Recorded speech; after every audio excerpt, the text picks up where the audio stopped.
Dewan Pimpinan Pusat, DPP, PDIP mengancam tidak akan melantik calon legislatif dari partainya yang nantinya terpilih sebagai anggota DPR RI maupun DPRD untuk periode 2024 hingga 2029. Namun suara di dapilnya gagal memenangkan pasangan nomor urut 3, Ganjar Pranowo Mahfud MD untuk Pilpres 2024. Ancaman itu bukan gertak sambal, karena DPP PDIP menilai caleg-calegnya tersebut tidak mampu menjalankan instruksi yang ditandatangani Ketua Umum PDIP, Megawati Soekarnoputri dan Sekjen PDIP, Hasto Kristianto pada 16 Desember 2023. Dalam instruksi tersebut, Ketua Umum PDIP memang menginstruksikan kepada struktur partai, anggota dewan, dan calon anggota legislatif pemilu 2024 di seluruh Indonesia untuk wajib bergerak secara masif turun ke bawah melakukan kerja-kerja pemenangan sebagai berikut. 1.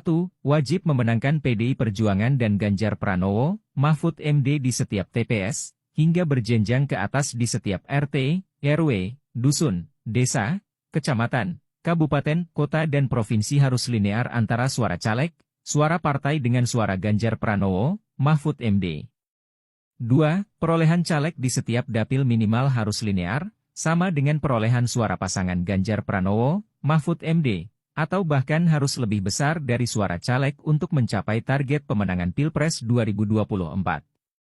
Atas dasar hal tersebut, bagi caleg yang perolehan suaranya tidak linear dengan perolehan suara capres dan cawapres nomor urut 03, maka DPP partai akan mempertimbangkan caleg tersebut tidak akan dilantik sebagai anggota Dewan Terpilih Pemilu 2024.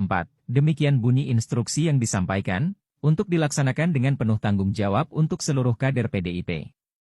Sekretaris Jenderal PDIP Hasto Kristianto mengakui bahwa hasil quick count atau hitung cepat sejumlah lembaga survei menunjukkan PDIP masih menjadi partai politik dengan perolehan suara terbanyak dalam Pileg 2024. Namun, untuk pasangan Capres-Cawapres yang mereka usung, Ganjar Mahfud berada di posisi terakhir dalam Pilpres 2024. Oleh sebab itu, PDIP akan lakukan evaluasi. Meski demikian, Hasto tidak menjelaskan lebih lanjut evaluasi seperti apa yang dimaksudnya.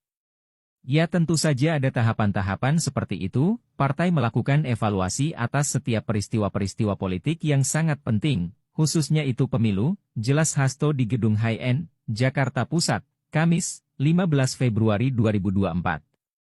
Dia tidak menampik surat instruksi kepada jajaran pengurus DPD, DPC, anggota dewan, dan calon anggota legislatif agar memenangkan Ganjar Mahfud. Mereka harus melinearkan suara Pileg dengan Pilpres. Dengan demikian, Hasto menekankan pentingnya evaluasi apabila ada perintah partai yang tidak terpenuhi.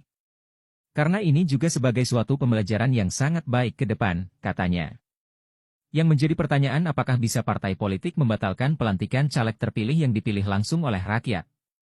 Jawabannya bisa.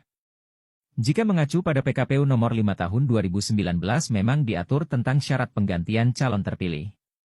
Dalam pasal 32 PKPU nomor 5 tahun 2019, diatur 5 hal yang memungkinkan seorang caleg terpilih diganti oleh caleg lain. Pertama, jika caleg meninggal dunia. Kedua, jika caleg terpilih mengundurkan diri. Kemudian, jika caleg tidak memenuhi syarat menjadi anggota DPR, DPD, DPRD Provinsi, DPRD Kabupaten, Kota. Keempat, jika caleg terbukti melakukan tindak pidana berupa politik uang atau pemalsuan dokumen. Terakhir, jika caleg terbukti melakukan pelanggaran larangan kampanye. Aturan yang sama tertuang dalam Pasal 426 Undang-Undang Nomor 7 Tahun 2017 tentang Pemilu. Partai bisa membatalkan pelantikan caleg terpilih dengan alasan caleg tidak memenuhi syarat menjadi anggota DPR, DPRD Provinsi, DPRD Kabupaten, Kota.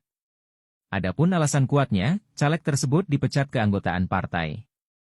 Kasus seperti ini pernah dialami oleh mantan caleg terpilih Partai Gerindra, Misriani Ilyas, yang batal dilantik sebagai anggota DPRD Provinsi Sulawesi Selatan, 1 hari sebelum pelantikan. Kejadian tersebut terjadi pada pemilu 2019 lalu, di mana Misriani yang merupakan caleg Gerindra yang maju dalam pemilihan anggota DPRD Daerah Pemilihan Sulawesi Selatan II. Oleh KPU Provinsi Sulsel, Misriani sebenarnya telah ditetapkan sebagai caleg terpilih karena meraih suara terbanyak sebesar 10.057 suara.